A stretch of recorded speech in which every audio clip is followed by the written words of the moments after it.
气象局持续针对澎湖以及金门地区发布陆上台风警报。台湾本岛在周一晚间已经完全脱离海葵台风的暴风圈，最快周二白天海上台风警报也能一并解除。大概会在明天的清晨到上午，中心就有机会登陆中国福建沿海。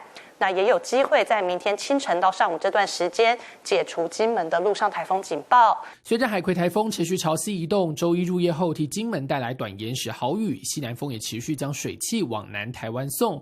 而宜兰花莲一带则因为处东南风，迎风面也有明显降雨。周二白天之后，持续受台风外围环流影响，各地天气还是不稳。中午过后，中部以北地区可能出现局部大雨或短延时豪雨，要到晚间雨势才会趋缓。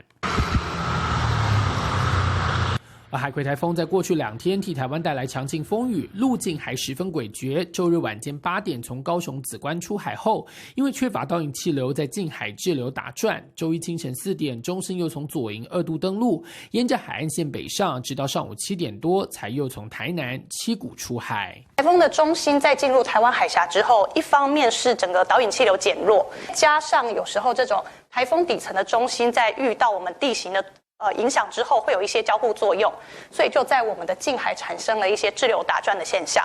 海葵远离后，又有热带性低气压正在发展，最快周二就会生成为第13号台风鸳鸯。但气象局预估它的路径将朝日本前进，暂时对台湾影响很低。民视新闻综合报道。